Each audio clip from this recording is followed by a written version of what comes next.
opinions expressed on this show do not necessarily reflect those of the Barbers Chat Network, our great partners at HMB Media, or any of our media peers.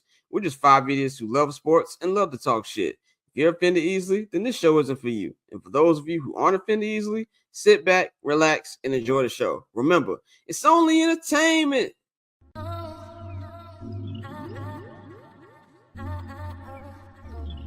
So cool. Triple double hat trick, I know the code too. Ice trade, go for trade, yeah we cold too. Getting paper on these player haters, old news. Money on the other line, so I'm not gonna hold you. Money on the other line, so I'm not gonna hold you. Money on the other line, so I'm not gonna hold you. Money on the other line, so I'm not gonna hold you. Money on the other line, so I'm not gonna hold.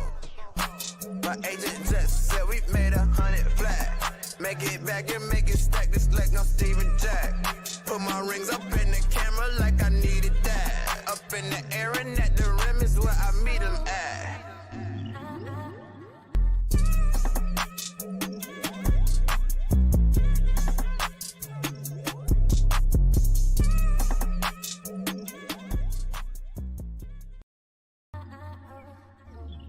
So cool. Triple double hat trick, I know the code too. Ice trade, go for trade, yeah we cold too. Getting paper on these player haters, old news. Money on the other line, so I'm not gonna hold you. Money on the other line, so I'm not gonna hold you. Money on the other line, so I'm not gonna hold you. Money on the other line, so I'm not gonna.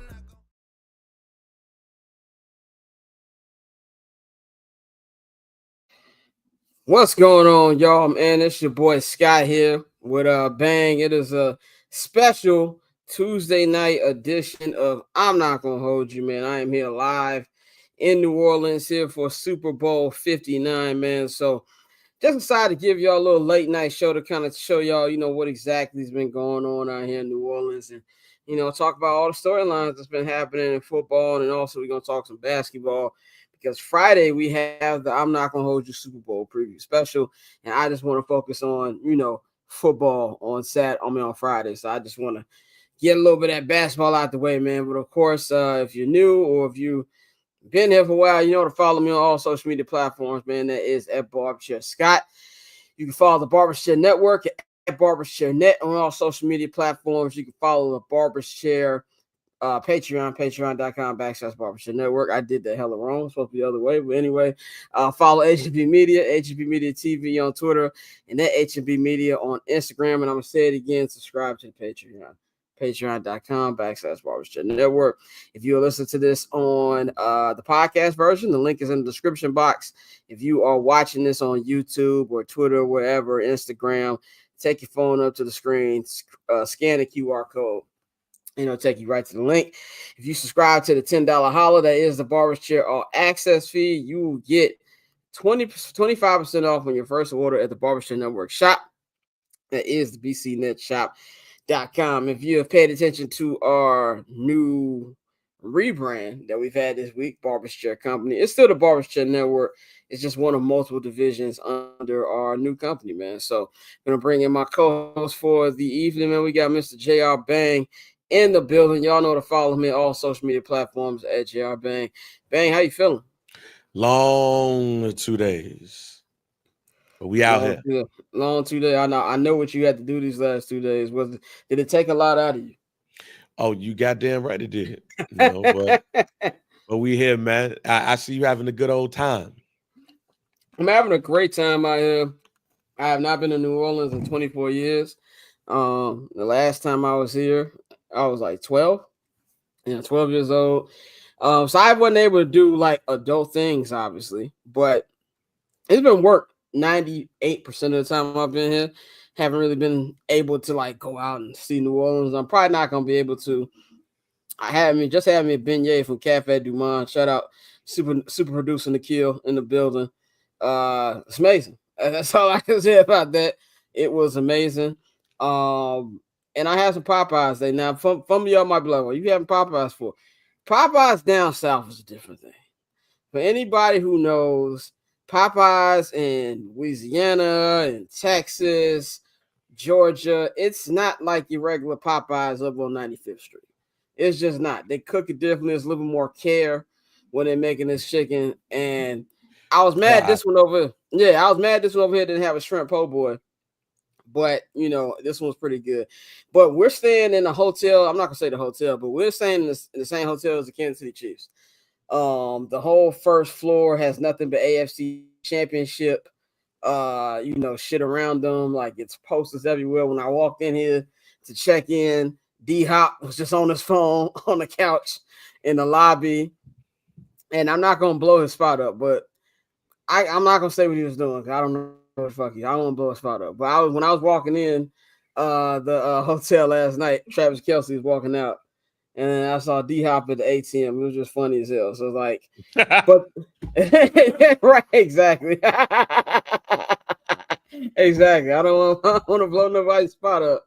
But yeah, I'm not gonna say where Travis Kelce went, but I'd be on TMZ if I probably put what I said, what I thought I saw. But man, and the security presence. Exactly. The security presence here is OD, bro. And I tell you, they got tanks out here, bro. I saw a fucking tank on Canal Street, bro. Like it is OD. Like they got fucking drug dogs up here. Like the dogs you see at LAX or like O'Hare when you getting ready to board a plane, nigga. Like, I don't know if it's just because the Chiefs are staying here. It might have something to do with the fact there was a terrorist attack here a couple weeks ago before the Sugar Bowl, I think it was. But the police presence has been ridiculous. But it's been fun. Bang, with you, nothing prepares you for Radio Row or especially opening night. I mean, Jesus. Opening night is like a media free-for-all, bro. Like, but the number one takeaway from these first 2 days is nigga, my legs hurt. Like a motherfucker. Like the walking, the fucking standing up. It's ridiculous, bro. And especially a nigga who's I'm 36. Like, it's a lot. But the first day, man, I think it was just kind of like mind-blowing. Just, you know, I had a surreal moment yesterday. Like, you know, you think about the journey of Barber's Chair Network, the journey of my personal media journey to get to. I was like, me and Nikhil was having a moment like, yo, we on a fucking Super Bowl field. Like, the game is going to be played here in a couple of days. Kendrick Lamar is going to be on this field in a couple of days. Now, I didn't know the Superdome was this nice. I didn't. It don't look that nice on TV.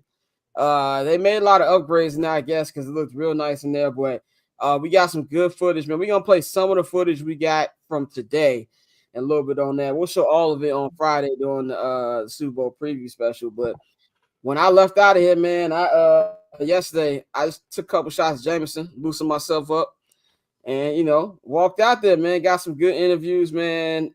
Even though the interviews I didn't get, like Ocho and Brandon Marshall, it was funny shit. So it was cool. And then today, I like Radio Row a lot better than I like opening night. It's kind of controlled chaos. Yeah. Like, there's places to sit. You know, it's not as packed. Like, it felt like we were sardines in like a can in opening night. Like, it was fucking ridiculous. But yeah, today was a lot more spaced out. Got to holler at Gerald McCoy, got to holler at Patrick Peterson. Our boy JP was there. JP, I ran into JP at opening night too. You know, JP is the most famous guy ever. Like, you could be doing your thing, but if you were JP, they gonna all run to JP. Yes. It doesn't matter. I had three people interrupt my conversation yesterday. I've been there. Yeah, at Radio Row. Yeah, JP is the star, but, you know, we were able to talk to Patrick Peterson, Gerald McCoy. Look, man, there's not a lot of sports show I listen to religiously, but Dan Le Batard is one of them. And I was able to talk to my man Stu Gotts today. And even though it was one question, that was a big moment. He gave me a classic Stu Gotts, you know, answer. That was fun. Got to talk to Big Play Slay yesterday, Devonta Smith. So it's just been real cool. You know what I'm saying? Getting the layout of everything. And some guy who worked at the convention center said he saw me on a podcast or something before. And like, he stopped me. He was from San Antonio. He's like, yo, I've seen you on the podcast. He said, I don't remember which one, but I've seen you before. I just wanted to say what's up. So that was dope. Makes you think what you're doing is you're on the right path and shit. So it was cool. Tomorrow's like the last day of Radio Row. I know I'm leaving on Thursday. So tomorrow the heavy hitters are coming.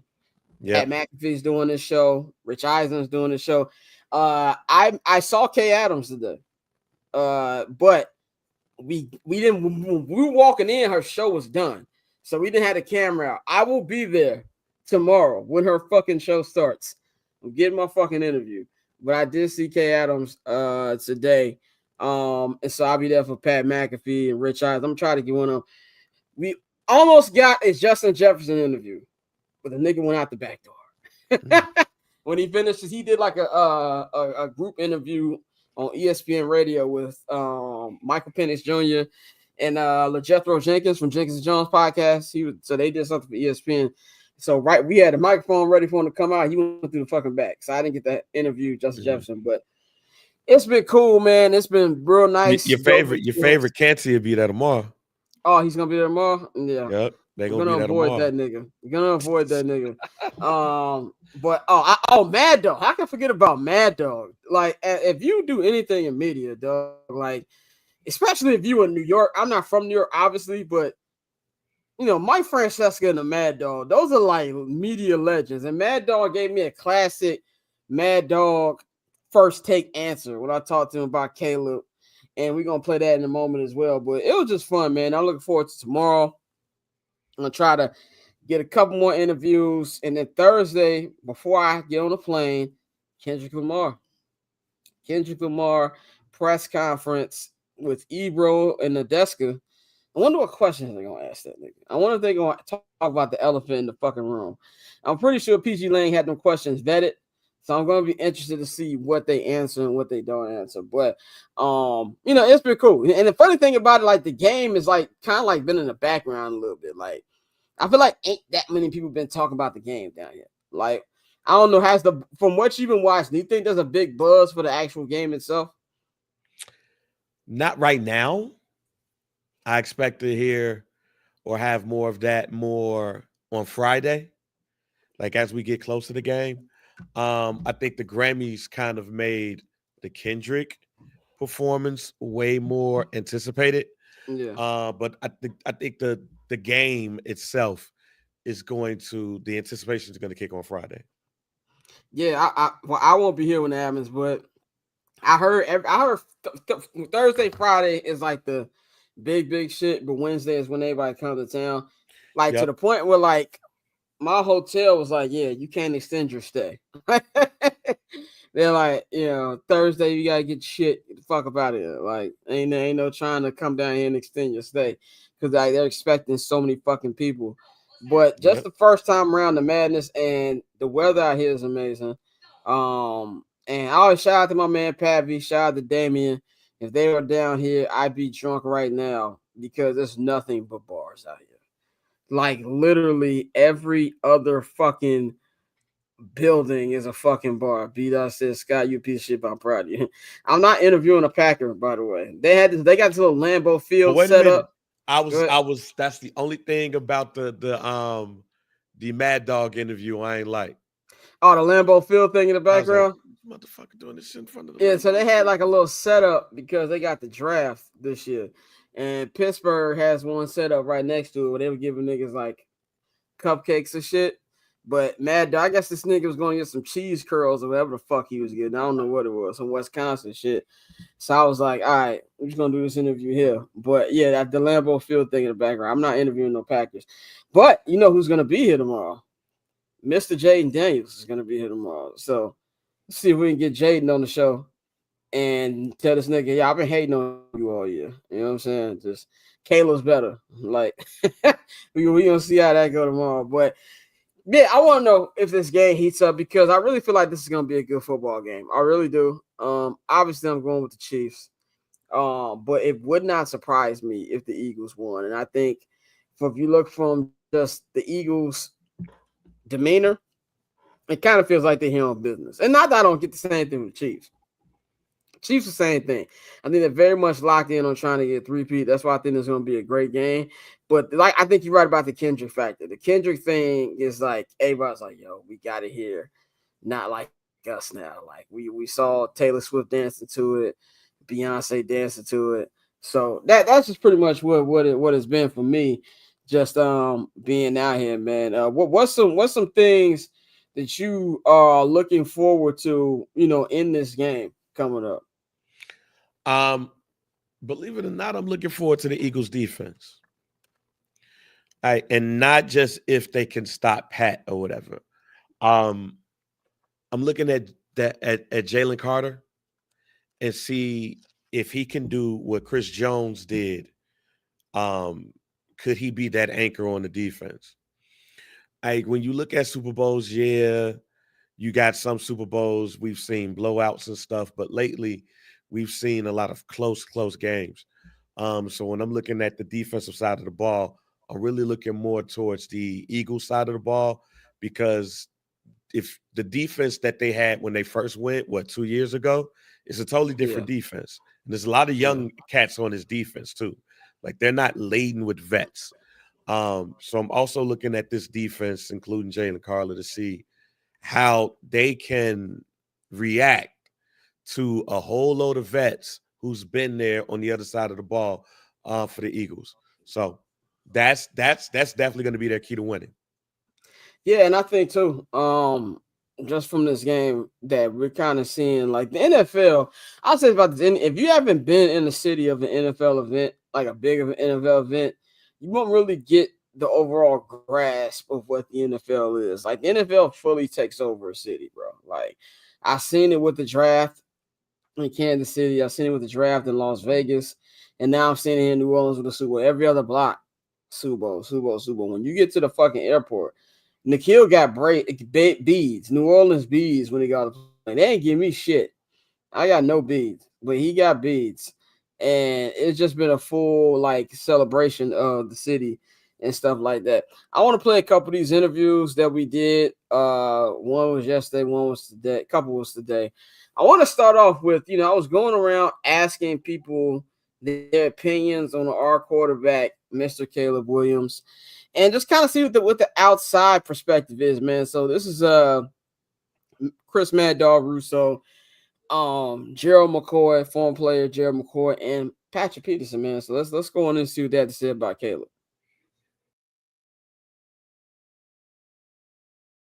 We here at Radio Row, man. There's been a lot of opinions about Caleb Williams' rookie season. Some said he did great, some said he did bad. We walked around. We got a couple perspectives from former NFL players and also a very legendary, sports media personality, man. So let's check out what the three had to say about the Bears quarterback, Caleb Williams. We were with the legendary Chris Mad Dog Russo. We represent Chicago Bears. We're doing one Chicago Bears media. What do you think about Caleb Williams' rookie season? Do you think there's room for him to grow with Ben Johnson? Yes, there is. There better be, and I think Ben took the job because he knows he's got a young quarterback. Here's the thing that's the worst thing that happened to Caleb Williams. He's not as good as Jaden Daniels. So he's going to have to live up to Daniels, who is going to be better than he is. Daniels is great. And I think that will bother a Bear fan, that the guy that was picked second is better than the guy that they picked first. But I do think he's going to be pretty good, yes. We're here with a former NFL player, Gerald McCoy, Barbershop Network, Chicago. Can you tell us what you thought about from an NFL player perspective about Caleb Williams' rookie season, and do you think that Ben Johnson can elevate him to the next level? Absolutely.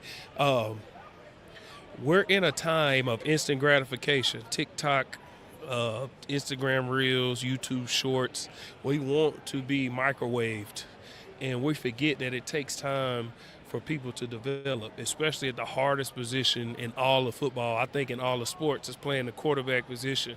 Just because you're highly touted coming out of college doesn't mean you're automatically going to be what everybody says. Those are just projections. The game still has to be played.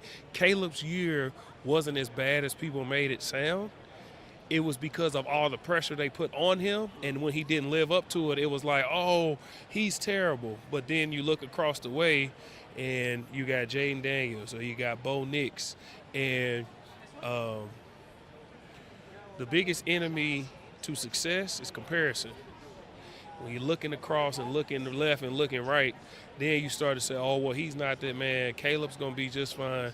Ben Johnson is going – they hired the right guy to get Caleb to turn this corner. With everything that he's been a winner his entire career. The guy that y'all are betting against is the same guy who didn't have a senior year, but he orchestrated plays and all of this stuff on his own as a high school player, this is the same guy y'all betting against. That's how his mind works, that I still need to get my work in even if I'm not having a season. But this is the guy y'all betting against. This is okay. Do you think there's a chance he can get better than No, Jaden? I do not. No. It's cooked already. I think Daniels is really good. I mean, I think Daniels has a chance to be great. And I don't know if Williams does. He can be a little, a little chaotic. Sometimes he creates his own chaos. Yeah, he does. Yeah. So I would say no. I don't. I think he's got a chance to be very good, but Daniels has a chance to be a Hall of Famer. Thank you, Chris. Appreciate it. Pat, man, you used to play in NFC North a little bit. We cover the Bears, man. What's your view from like a player perspective? What you think Caleb Williams did in his rookie season? I thought Caleb did some nice things. Had some growing pains. I feel like he's gonna have to do a better job of getting rid of the football. I thought that was something that hindered him, in the season. So I think having Ben Johnson, a quarterback-friendly coach, that's going to help him understand, the progressions and getting the ball out quicker, getting the ball out to his outlets, coming out of the backfield. I think that's just going to make him that much better because we all know that he has the athletic ability. He can throw the ball from any arm angle. Now it's just all about honing in on the little things to help him become that much better. And that's what Chris Mad Dog Russo, Patrick Peterson, and Gerald McCoy felt about Caleb Williams. I say this to say this. I think Gerald McCoy put it the best way. He's got a lot more football in front of him, and with everything he's accomplished, it's way too early to just close the door on him, man. So that's a little bit we got a Radio Row. We got a lot more coming. We finna get some more shit going on, man. Your boy Scott here, Barbershop Network. I'm not gonna hold you. HMB Media. We out here.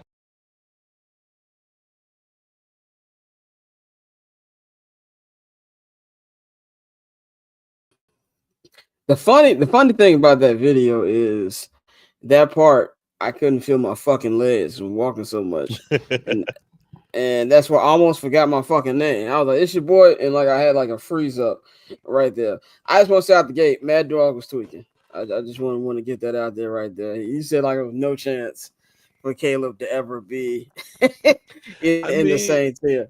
And I'm gonna say it again. I don't care to have a Jaden Caleb conversation about who's going to be the better quarterback. I just need Caleb to do what Caleb needs to do. I ain't worried about all that, but that's what the media is going to do. So, yeah, I mean, he gave me a nice first take answer. What'd you think about Gerald McCoy and Patrick? They was exactly right. Like Gerald hit the nail on the head by saying, people, it's a microwave industry right now. The worst part about CJ Stroud in that situation is now you have expectations for the next couple of people. Back in the day, man, our quarterback struggled year one. Like even with the year Cam Newton had, like you didn't have those expectations after that. So I think that they were exactly right, speaking from a player perspective and what could happen. And they didn't shit on Caleb. They didn't say that Caleb wasn't going to be anything and all like that. Like, nah, they get in to understand. Bears fans, like the one thing that I wish that Bears fans could get across or people could listen to is we don't care about Jaden. We care about Caleb doing what he needs to do. Like Caleb could get 2 Super Bowls and Jaden can get 1. And he can have better stats than Caleb and all of that stuff too. Like he could get 1, he could get 5.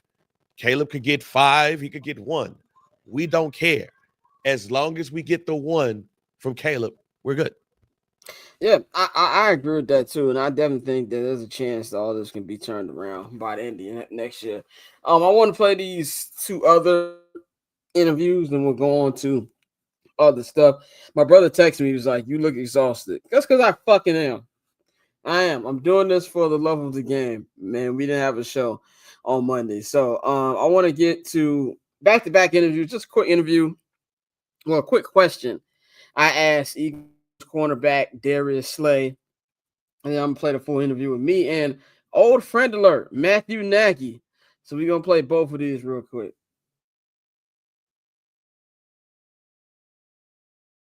Yo, we know you from the A, man. Who's your favorite Atlanta rapper to listen to when you get ready for the game, and why is it Future? You say who my favorite rapper? Yeah, in the A. That's tough right now. My two favorite one right now for sure is, God, dog, boy.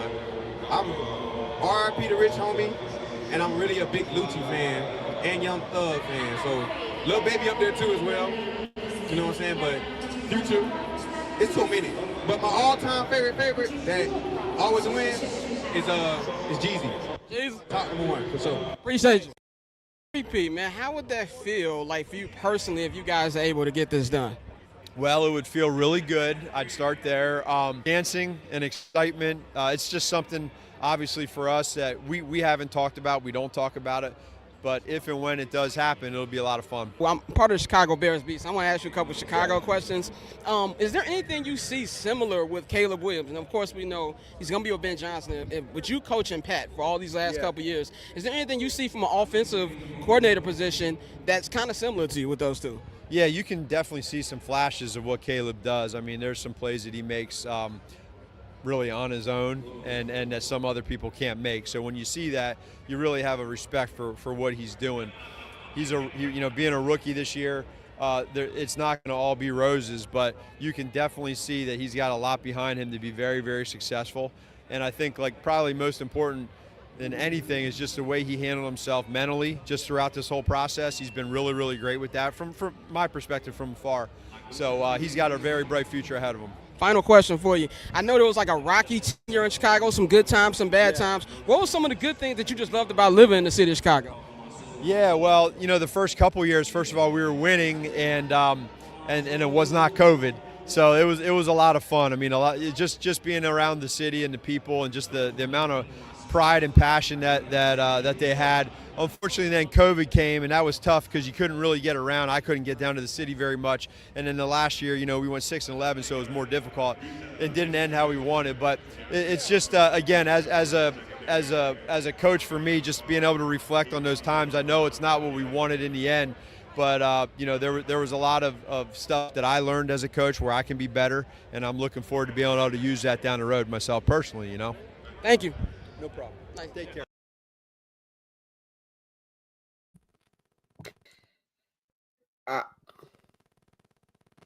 I will say this about Matthew. He's a cool guy. And I'll say this about even the last year, my first year on the beat was his last year as a coach. There's an arrogance there. And if you watch the interview, he's bringing up COVID. In my head, I was like, what the fuck they got to do with the record that we had the last couple of seasons? But I feel you. And it's like he's an easily approachable guy, but at the same time, I can also see why Bears fans are still very much annoyed about his tenure. Do you have any different thoughts about Matt Nagy compared to when he left the city? A little bit. Only because just what we know about the organization. Right. With the more information that we have about the organization. But I think his second go around, he's going to be a better head coach. I think his second time around, he's going to be a better head coach. And we might, in Chicago, we won't talk about Matt Nagy differently. But from a football perspective, we will talk about him differently. Yeah, I think too. Also, I always will shoot him a little bit because he was coaching Mitch Trubisky. I'm gonna just shoot him that bill just off there. Mitch was terrible, and I know there's a lot of niggas out there that still got Mitch Avies and they need to be in fucking shock therapy. But that was something that I give him the benefit down, man. But I give him love for still being approachable and not be like, don't be asking me no fucking Bears questions shit. Now I got a question for you. Now I didn't know till this week that you had been on Radio Row before. What was some of your experiences when this was the Atlanta Super Bowl, right? Yeah. 28-3. Yep. No, not 28-3. No, it was the Rams. Oh, 28-3 was somewhere else. Yeah. Yeah, it was Rams Patriots. Oh, yeah, it was that 13-3 game. Oh, that shit was boring. Yeah. Man, as far as a broadcaster or being in radio, it's the best experience. I think I said it on the show. Seeing Deion Sanders, Michael Irvin, and Warren Sapp all kind of next to each other in different areas. that was one of the most surreal moments I've ever seen. Like, these are people that not only did I grew up watching. Warren Sapp is one of my favorite football players of all time. Deion Sanders is one of my favorite football players of all time, like favorite people of all time. And to see them talking shit to each other was just surreal. Seeing Jerry Rice just walk past and saying what's up. This is Mitch's first year. So being, we was happy with Mitch at that point. Like, we thought we had something. So being able to talk quickly with him. Urlacher, like, this is before the tweak. And being able to talk to him was dope. It was very surreal. I was there with Team 980 out there in Washington, D.C. when I was living in D.C. So even working with Brian Mitchell, like, for those who don't know, Brian Mitchell is one of the greatest kickoff returners of all time and should be in the Hall of Fame, especially now that Devin Hester is in the Hall of Fame.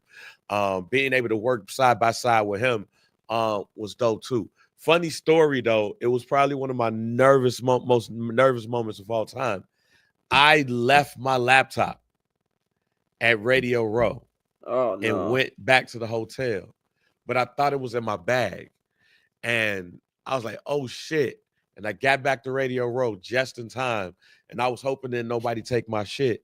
But my laptop was right on the top of the table.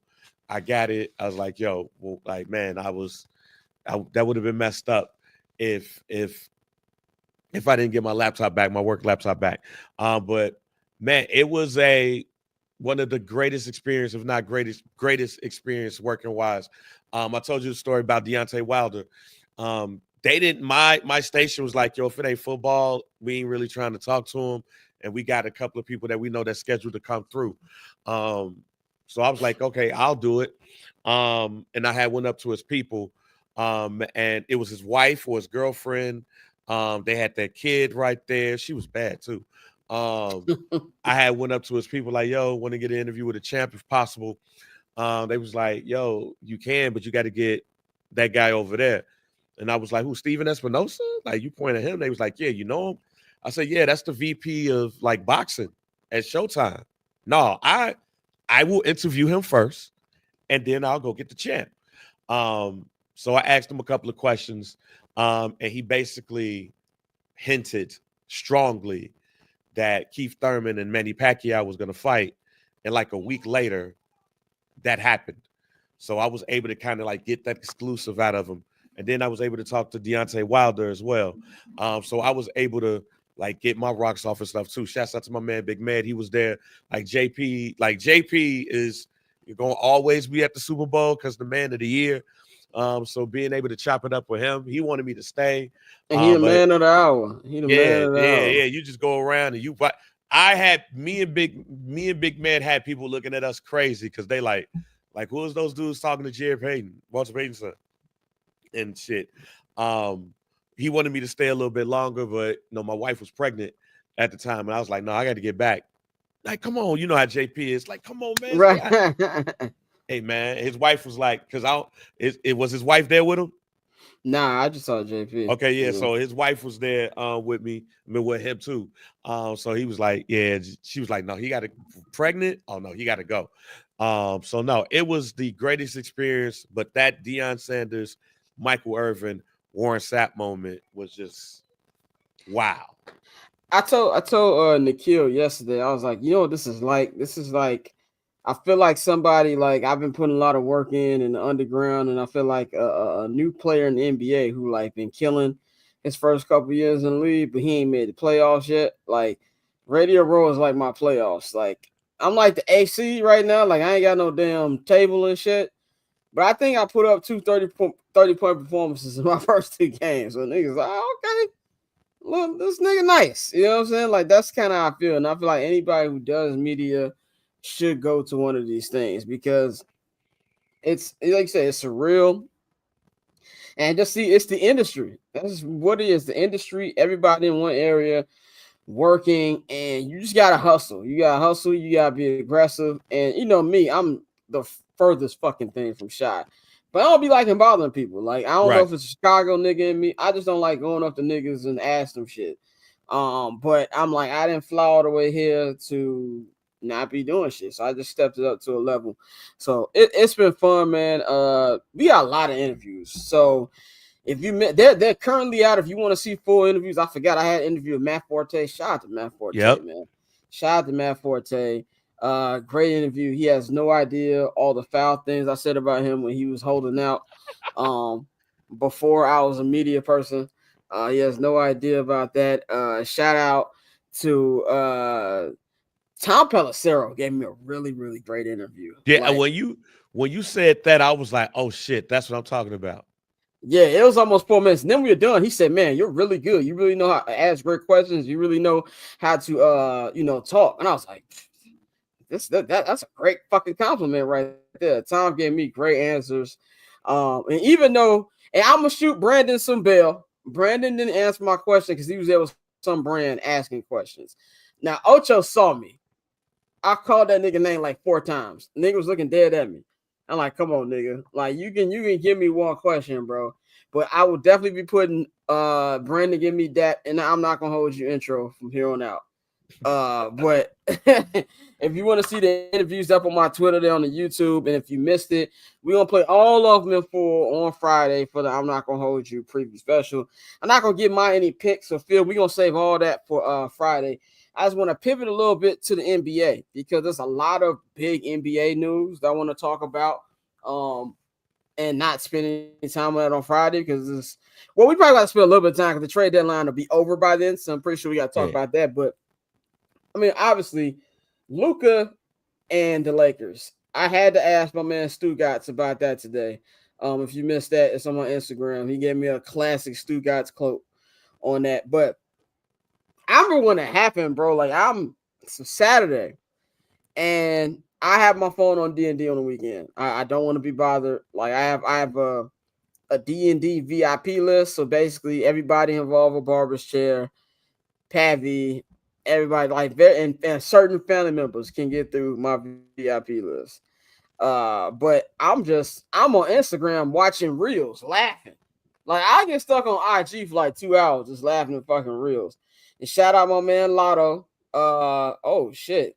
Source that confirmed the Cubs have offered Alex Bregman a 4-year contract with opt-outs worth north of $100 million. So we'll see if they get that. But shout out my man Lotto. Lotto DM me like, yo, is this Lucas shit true? And I was finna tell him like, yo, last time you asked me some shit true, Kobe died, my nigga. So I'm gonna need some fucking clarification on what the fuck you talking about. So I exited out of Instagram and I see a +30 in my notes. Not my notes, but my message. I'm like, what the fuck? And I clicked and I'm like, nah. I looked at that Shams tweet about 15 times. Like, he had to be hacked. There's no fucking way. He had to be fucking hacked. It was real until this day. Today was the press conference. I've seen the pictures. It don't fucking seem real to me. I don't get it at all from that. They can sit up here and talk about his weight. They can sit up here and talk about what everything. I like what did Russillo say? I don't care if he's walking up the court smoking a cigarette. I don't care if he's walking up the court smoking crack. This is Luka fucking Doncic. He's 25 years old, bro. You just went to the fucking NBA Finals. For the Lakers, amazing trade. Probably the best trade ever made. This ain't got nothing to do with this year or next year. If you're able to win a championship this year or next year in the final 2 years of LeBron's career, because I truly believe he's retiring at the end of next year, that's icing on the cake. This is a 10-year deal right here. This is the future of their franchise. And if you watch the press conference today, this is the first Laker press conference in the LeBron era that LeBron has not been named. And that just tells me everything you need to know right there. What's your thoughts initially when you first heard the trade and now that we know about it now, since it kind of died down a little bit? So I was off of the Royal Rumble high. Like, that Royal Rumble was one of the greatest Royal Rumbles of all time. I just watched the scrum. I was on the Royal Rumble high. I get upstairs, I lay in the bed, and I see the group. That's some bullshit ass text. And then I clicked on it. I was like, wait a minute. That's actually Shams' Twitter. Oh, he got hacked. And then shouts out to my man Brando. Brando works for ESPN. Like Shout Brando is out Brando. actually Brando is one of the outside of writing like some wrestling content. Brando is the one who sends the text, like the app blast. So I'm like, I text him like, yo, just waiting on the app blast, fam. Like, what's going on? I did not believe it until I actually turned the TV on. And as And soon as I turned the TV on, it said, dun-dun-dun, dun-dun-dun, breaking news. And wow. And I'm like, wait a minute. What? Y'all bullshitting. How? Yeah. When? Still. And BJ Armstrong said something that I was thinking. He's the only person that I heard say it. This ain't Nico Harrison didn't make this trade. This was owners. Think ownership did that? Like owners only make trades like this. At night, can't nobody like talk about it. Like talk to nobody in the morning and stuff. You get time. That's an owner's trade. The owners got together, and partly because them niggas was probably mad at Luka and knew he wasn't coming back or was going, because even he said, like he alluded to some things. That wasn't a Nico thing. That was an ownership thing. The owners got together. Because also, here's the if that's the case, Nico Harrison is the dumbest general manager of all time. Ever. Because that's what you got for Luka. That's what you got. That is nowhere near enough. You know how many picks the Oklahoma City Thunder would have gave him? That motherfucker, they would have gave all of the ones that they got and asked for the ones that they used to have. Bro, they'd have picks to 2040. Like that's the thing that was confusing. To me, if it's either ownership, like you saying, like BJ saying, or he did something. And Nico was just like, I'm not fucking with this nigga. It's one of them two, because every other explanation they giving is stupid. And if people are like, oh, I don't know how it's gonna work with LeBron. Fuck LeBron. This is not about LeBron, bro. It's really not about LeBron, bro. This is full term.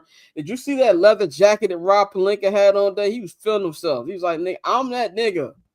You know what I'm saying? I'm going to the nice guy tonight, nigga. Fuck Pavy. I'm taking his table.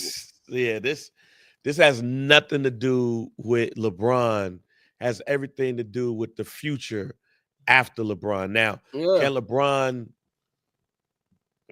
give Luka some game while he there? Yeah. But hell, I wouldn't be surprised if they trade LeBron James for a big. Like that's how much that's See, how the much tough part about that, Bron got that no trade.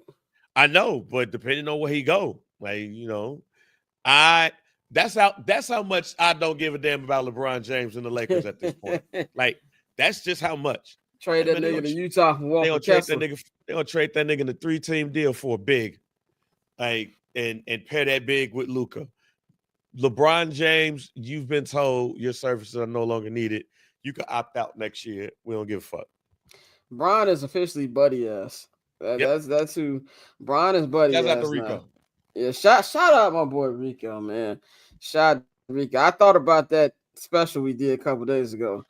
The holiday special, which was nigga, that shit was fucking 8 years ago almost, bro. Like, and that nigga did that Russell Westbrook, KD. He said he just the coolest lame in the name of school. Buddy ass.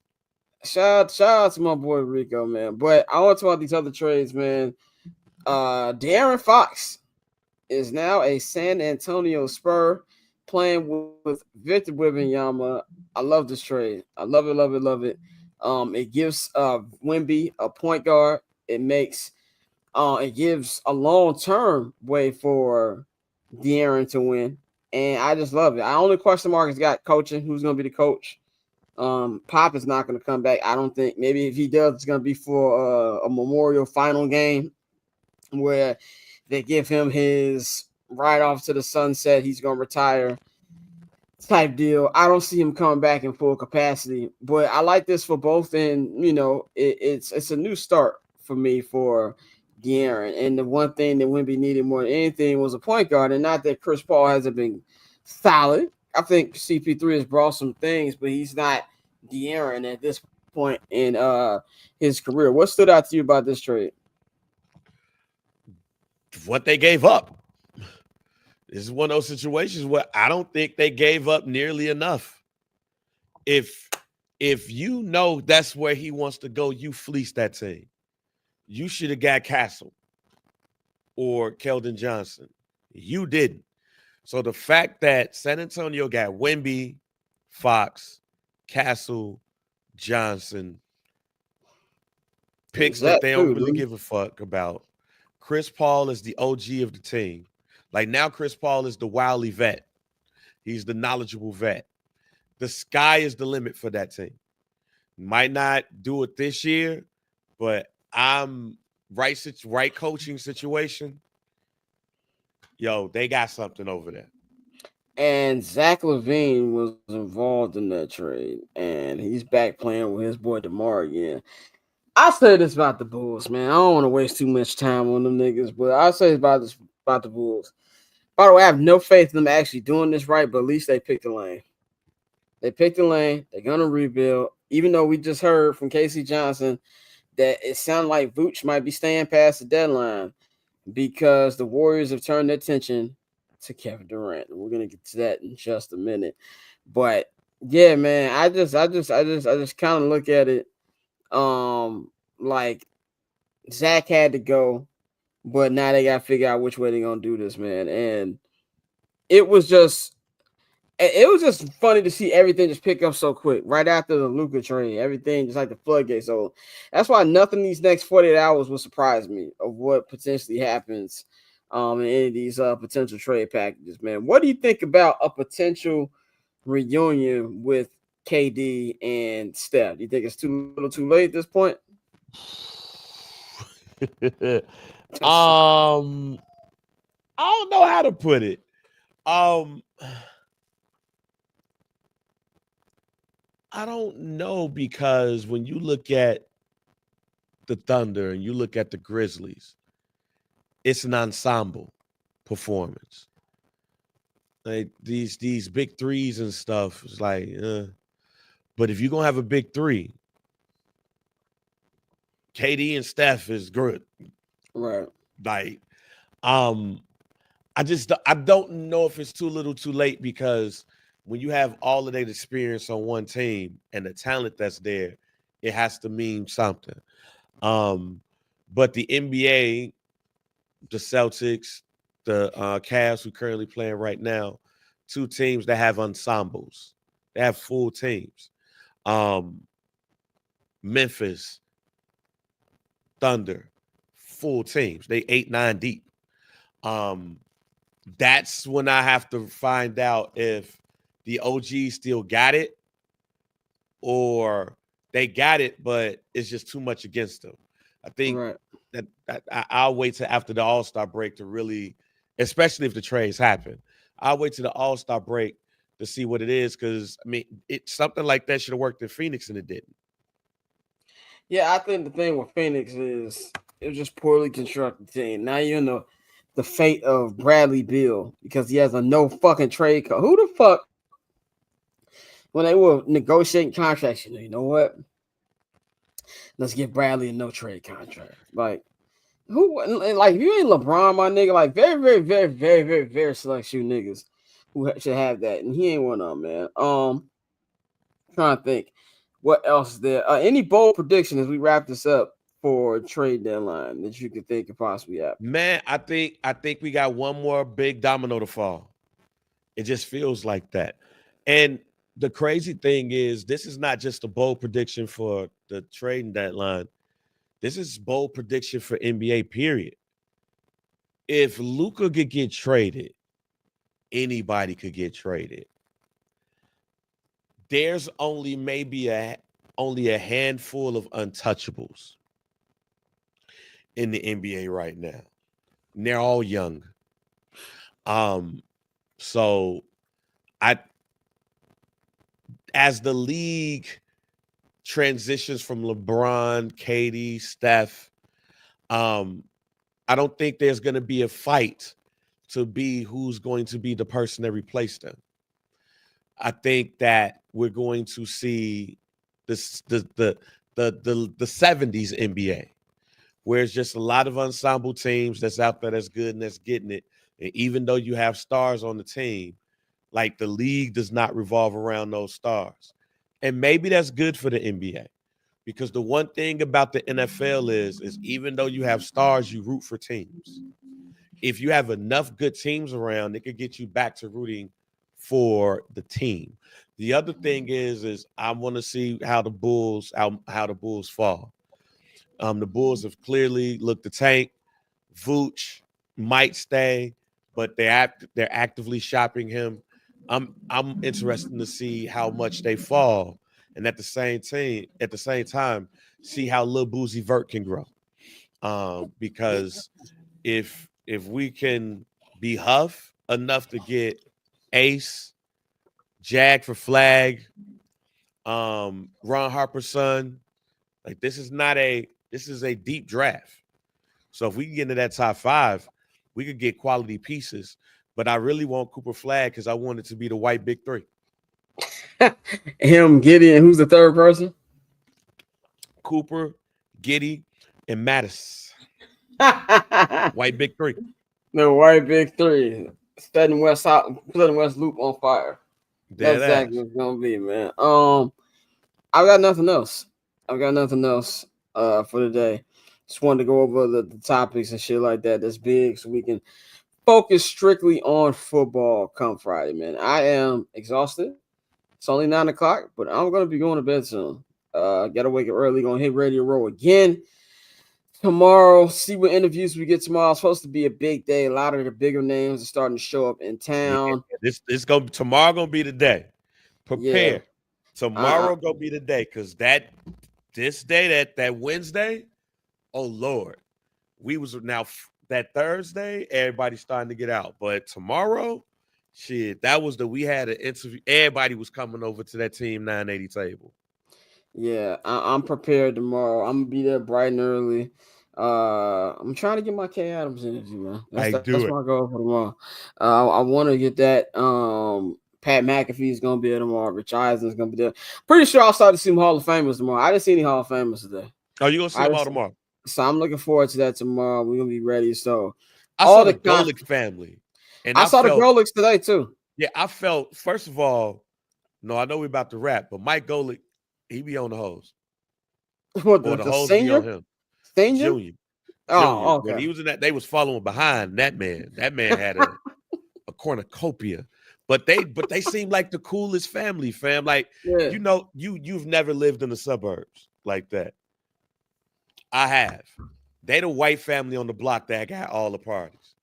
And they cool with everybody. I love I told Mike Golick that he like my uncle, but my wife said that he handsome. He was like, oh shit. Tell your wife I said what up. Like, he's the cool uncle on the block that's like, just go get a keg. Don't just go get a keg. Just go get the keg. Don't tell her. Don't fuck this up though. Yeah. I don't want none of y'all parents coming getting mad at me. Like he's that cool white dude on the block. I fuck with him. He pronounced all the syllables a motherfucker. Like he does that. Like yes. He's one of them white people. Like yeah, I saw both of them today. I didn't get a chance to any one of them, but I saw both of them. So I'm definitely gonna be ready for tomorrow. Hopefully we get a lot of cool shit tomorrow. And then, you know, we're putting these up as quick as possible, man. Me and Nikhil, we've been recording, and then let's go edit this clip, throw this clip right up. You know what I'm saying? So we've been doing that. We're gonna do that tomorrow. And then Thursday, I'm not gonna be at Radio Row Thursday. Thursday, I'm going to see Mr. K Dot for his Apple Music press conference. Then I will be back on the airplane. And let me just say the airplane here landed hard in the motherfucker. Yeah. I was like, all right, man. Like, you shouldn't be landing that hard, bro. But it's like it was a cool flight though. So we're back on Friday full show. We're gonna go full deep dive preview of Super Bowl 59 between the Eagles and the Chiefs. We're gonna give our po' boy Amar Rashad. Orlando, go to hell. I'm gonna play all my content from this week. We're doing a nice vlog of everything I've done, so look out for that. And then Monday we got a show recap Super Bowl, and then we're gonna be off for 10 days because the NBA is about to go on break for All-Star, and the NFL will be over. And then we back on the 24th, man. So, Bang, anything you want to say before we get up out of here? Nah, man, new episode of First Black Champ is out right now. We did our predictions, and then the next day we did the recap. Shouts out to Jey Uso winning the Royal Rumble. We picked that, so it was not a surprise. We picked that, so I was undefeated in all of my picks.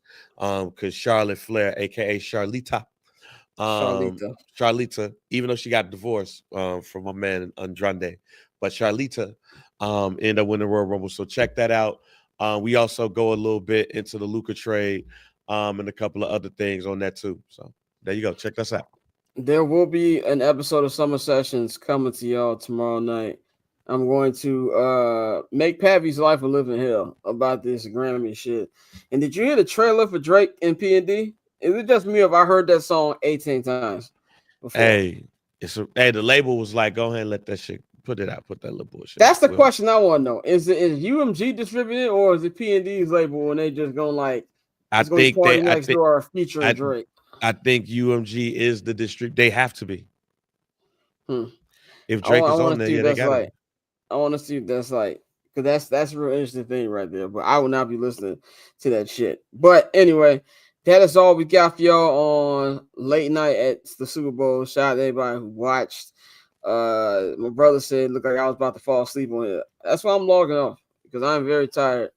And I'm gonna drink the rest of this fucking Jameson like I'm McNulty. And I'm gonna go to fucking bed. We're gonna get ready for a long day of Radio Row coverage tomorrow, man. So you can follow Bang at JR Bang on all social media platforms. You can follow me at Barberchair Scott on all social media platforms. Follow the Barberchair Network at Barberchair. You know what's funny about that? I need to update because that is not the ad anymore. At Barberchair Co. on all social media platforms is where you follow the team, man, and subscribe to the Patreon. Patreon.com/Barberchair Network. You listen to this on the podcast version. The link will take you right to the different tiers you can subscribe to. And if you subscribe to the $10 holidays, the Barberchair Access tier, you get 25% off your first order at the Barberchair Network shop. That is bcnetshop.com, man. So y'all enjoy the rest of y'all week. We will holler at y'all on Friday. We're going to give our picks. We're going to preview the big game. And, we're going to wrap all that up. Have a big Super Bowl weekend, man. So we'll holler at y'all. We up out of here.